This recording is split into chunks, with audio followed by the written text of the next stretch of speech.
Reading with your kids. Hola, ni hao, konnichiwa, assalamu alaikum, shalom, mahaba, moni miliwanji, namaste, jumbo, bienvenidos. Hi, my name is Jedley, and this is the Reading with Your Kids podcast. We're coming to you from the beautiful neighborhood of Reedville in the southwest corner of Boston, Massachusetts. We're so very delighted and so very honored that you're joining us in our mission to help families grow closer through reading. Please be sure to subscribe to the show in the iHeartRadio app, on Amazon Music, Apple Podcasts, Spotify, Good Pods, Podcast Addict, Stitcher Radio, wherever you find your podcast. Our guest today is R. Max Tillsley. R. Max is here to celebrate the Susie Steele adventures. Before we invite R. Max into the studio, we want to let you know that this episode of the Reading with Your Kids podcast is brought to you by The Adventures of Harry and Friends, the wonderful picture book series by Sarah Tucker. Does your child give up? Do they have a hard time accomplishing their goals? Harry Gets into the Swing of Things has helped parents worldwide teach their children not to give up. Watch your kids flourish today. Get your copy of Harry Gets into the Swing of Things. It's book number 3 in the 7-book Adventures of Harry and Friends series. And in fact, why don't you just get all 7 books? They would make an amazing addition to your family library. Great books by our friend Sarah Tucker. This episode of the podcast is also brought to you by Candlewick Press, the publishers of Tisha and the Blossoms. Written by Wendy Medore and illustrated by Daniel Agneas. Hey, we're releasing this episode of the podcast on May 17th. This is Tisha and the Blossoms' birthday. The book is out today. You can find Tisha and the Blossoms wherever you find your books. This is a really, really wonderful book. I have my copy here. It is gorgeous. After a day of being asked to rush through drawings and speed through recess, Tisha asks her mommy if they can have a little slow down. Can they walk instead of taking the bus? Can they count cars and seagulls? Can they sit on a bench in the sunshine? Tisha and the Blossoms is a tender story about taking the time to experience the world all around us, listen to one another, and enjoy the little things in life. It's a beautiful book, and it's absolutely going to help you grow closer to your kids. And it's available today, Tisha and the Blossoms, from our friends at Candlewick Press. Join us right now from the south of Australia, up way, way, way late tonight to be with us. Our guest is the author of a really fun upper middle grade novel series. It's called The Susie Steele Adventures. Please welcome to the show, R. Max Tillsley. Hey, R. Max, how are you? Thank you for having me. I feel like I should start off with, a big yawn because it's midnight over here. There we go. I am done. It's wonderful to be here. Thank you. We're really excited to learn about the Susie Steele Adventures. As I understand it, one night Susie's dad went to the store and never came back. So Susie's dad has a sort of mysterious job. It's the sort of thing where she always knows he goes away, but not what for. And then, yes, he goes away and he stays away. And Susie's family appears to be wealthy, so there she is, just looked after by nannies. And being the sort of kid that she is, well, she can't let them just look after her, so she tries to chase them away. But it all changes when a mysterious little message comes for her father, and she decodes it, and there's a warning, and it just completely changes her world. And along with her friends, they have to uncover what's going on, understand what this threat that's there for her father is, and because it turns out that there's this hidden world of magic and ghosts and mysteries, they have to save her father. Wow, a lot going on. It's a crazy, twisted tale. It's a mystery, but it's the sort of mystery where you're reading one chapter and you think it's going to go one way, and then it just turns around and the story goes off in a different direction and then comes back. It's just this constant unraveling of this mystery, and the enjoyment and the danger that comes from that. I just absolutely love them. That's wonderful. As you were speaking, I was reminded of reading these kind of books with my daughter and watching these kind of shows where you think things are going one way and then it just swerves. And as you were speaking, I remembered the surprise and the joy in my daughter's eyes when we both realized that there was a big swerve happening. And it was just so much fun. It was almost as if, she's like, oh, I get this. Oh, no, it's going a different way. Oh, well, this is cool. I got some more to figure out. Oh, yeah, absolutely. It's I read to my daughter well into her 12th year of age. And one of the things I absolutely loved about that shared reading that we would do each night was just the fact that we could enjoy, what's going to happen next. What do you think? It just turns it from a reading to a child to reading with your child. And you're on a shared adventure. Mm-hmm. And I think that's really important. Yeah. You mentioned 3 words that I think are 3 kind of magic words. What do you, 4 words. When you ask your child, what do you think? That is such an empowering phrase, I think. And it's also a phrase that kind of levels the field between you and your child. And it kind of elevates your child to a point for at least that moment where you're acknowledging that you care about their opinion, you're having fun together, and you just want to know what your child thinks, because that child is, and what she's thinking is really important to you. Well, exactly. And that's the thing when you are sharing. It doesn't matter whether it's a book, whether it's a play, whether it's a movie. If you're sharing the experience of unpacking what's happened and then together wondering about what's coming next, you're just having this whole interaction that's on another level from you just as a parent, right? You're there with your child, and they're going to come up with ideas that you're going to be saying, oh, I never thought of that. Or that, oh, yes, I agree. That's fantastic. Do we want that to happen? And that sort of takes it even not from what we'll think will happen next, but what will we actually want to? And that I think is a really interesting way to explore stories and explore our culture and our preferences. Yeah. I love that idea of exploring the culture with our kids, because I think it's really important for us to teach our kids that we can question the way things are.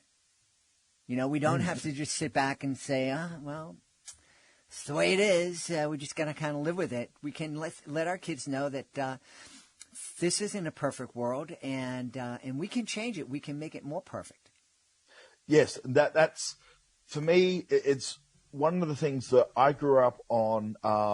I read an awful lot of fantasy as a kid, and science fiction from people like John Wyndham, and then even middle grade adventures. Gordon Corman, who's still around producing books, but his Bruno and Boots series, where you have all these crazy adventures, but the children at the end of the day, they're trying to save something. They're trying to change, even if it's only their small part of the world. Sometimes it's a big part, but sometimes it's just a small thing within their world.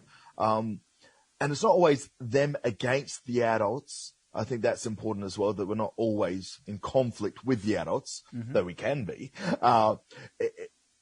When we have these little changes going on, just the kids feel like, oh, could I do that? If I come across something in my life, could I actually make a difference? And yeah, and that comes through through the culture of our stories. Yeah. What was the original inspiration for the Susie Steele adventures? So it's a little bit of a crazy thing. So the reason why I actually wrote a sort of middle grade or upper middle grade, as I call them, novel, was because I was reading a fantastic book series with my daughter, The Trials of Morrigan Crow. The first book's called Nevermore, and it's by an Australian author called Jessica Townsend. They're wonderfully thick books. They're meaty. The language is glorious. I love them. But one of the things I noticed in the first couple of books was that we had a female protagonist, which is great because quite often they're left on the side as side characters, they're sidekicks, or if they're the protagonist, often the types of stories are a bit different. So we've got this wonderful female character, beautiful world, but she was not an active character. The character experiences a lot, but wasn't driving a lot of the stories. And I thought, you know what? I would love to have a story with as much wonder, and as much adventure, but where our girl character is in there and she's doing things. She's trying to make things better. She's trying to solve the mystery. And that sort of sat there and just twirled through my mind over and over. And I've had influence from a lot of things, but the TV series Buffy the Vampire Slayer, and Ghostbusters, and all these sort of books that I read as a kid just sat there and merged together. And I came up with this crazy idea. The original name for the series was going to be My Dad the Assassin. Not because the dad was an assassin, which is why I had to change it, but because when she discovers that something's up, that's the conclusion that she reaches first. And so just this wild sort of ideas that she begins to develop when she realizes that people who she knows are not who she thinks they are. And that was sort of, that was really how it came about, both in terms of influences and the reason why. Yeah. Was the character of Susie Steele at all inspired by your daughter? You mentioned a number of times that you spent lots of time reading with your daughters. Yeah.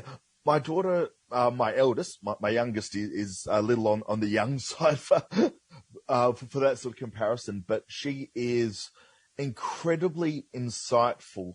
She's strong, she's bright, and she's willing to go out there and try things that perhaps I myself, when I was her age, might have been nervous to do. She's a wonderful performer up on stage, and I think it comes into your character. You might not mean to do so, but because she's just such a together person, she definitely had to form part of my Susie Steele. Awesome. Yeah. Was it a challenge as a male author, dad, to write about this very strong female character? It's really interesting because we're in this wonderful time where we've recognized a couple of things. One, that representation matters. Mm-hmm. We've also recognized that honest voices from people who have experiences matter too. So one of the things which I do beyond incorporating all the things I've learnt from my daughter and as a primary school teacher, which I think you call elementary school over in the US. I've taught in both Australia and in the UK. And so there are sort of things that you glean from those sort of experiences. But I take that, and when I write the stories, I'm not writing them about being a girl or being, because there's a team of three that get together, being the girls. So it's very much an adventure and a mystery. There's action, there's scary moments. And I try and keep them true to often the female experience, but I very much, I want girls to be able to put themselves in there and not have me tell them what it's like to be a girl. Mm-hmm. Yeah. I think that's important. Yeah, it's just because like the classic thing to do is where you go, okay, I'm writing what I know. I'm going to write a boy, but no, I'm just going to change the hair.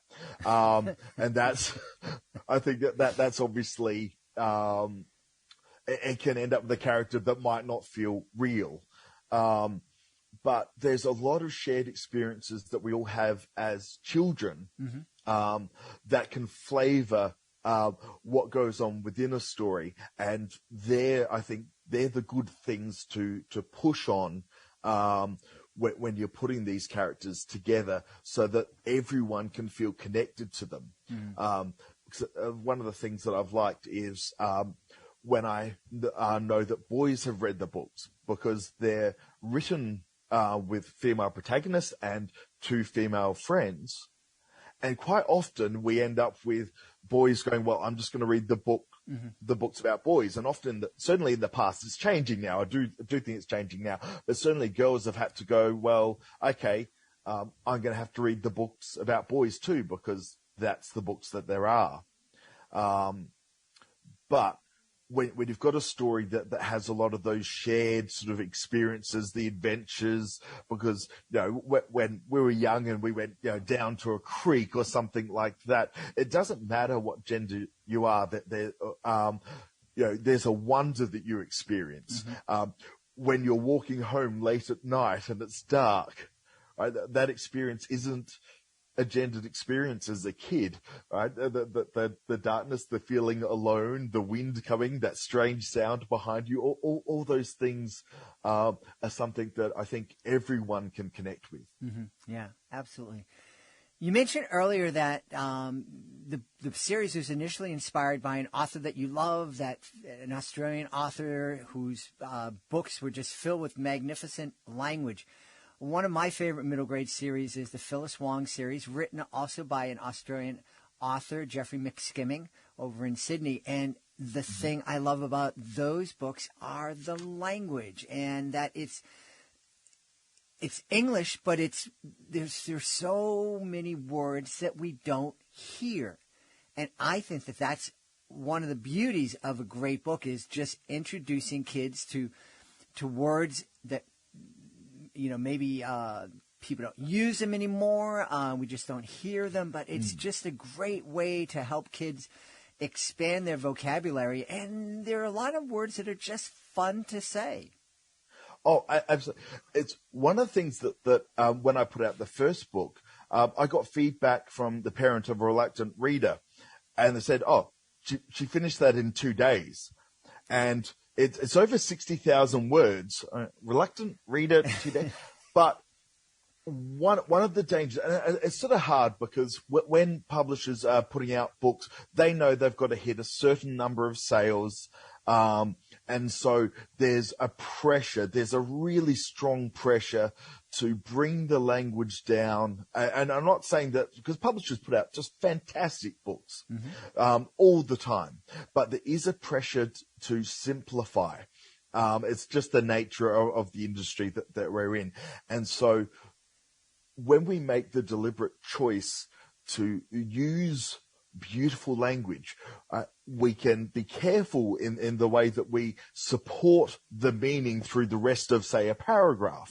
We can support the meaning of those words, and that gives the child a chance to read through, and they might not get that word now, but they get the context of it by the surrounding paragraph. And then perhaps they're going to encounter that word another time in another book somewhere, or someone say it, and it's going to click with them. And so we never have to be afraid to use words. We never have to be afraid to have a quality vocabulary within the books.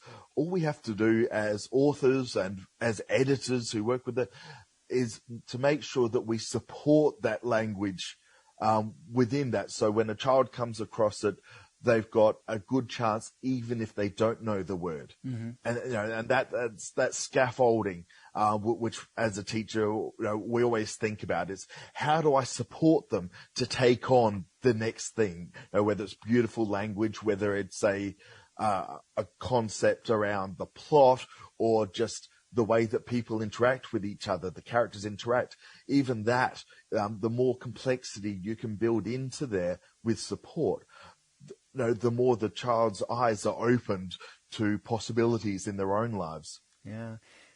You mentioned that you were a primary elementary school teacher in both Australia and the UK. I'm always curious if kids are kids no matter where they are, but they're growing up in different cultures, and I'm imagining that there are some differences. What differences did you notice as a teacher teaching kids in Australia as opposed to teaching the kids in the UK? Sort of interesting. I was teaching in Sydney in Australia, and one of the things both in the UK and Australia that isn't common in the US are school uniforms. Mm-hmm. So school uniforms are common across both government and private schools.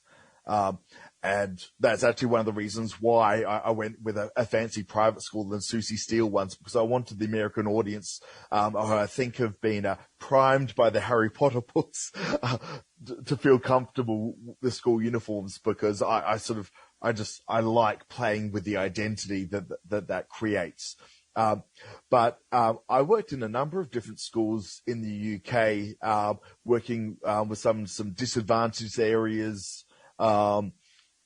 And so I got to experience some just wonderful diversity, and just the impact on the weather on how things occur, and the way children play. Because in Australia, certainly in my part of it, we have a lot of sun. So we do a lot of outdoor play. We've got a lot of equipment out there. And it was really interesting to see the different sort of games that kids in the UK would tend to play, games that could be easily finished and brought back inside.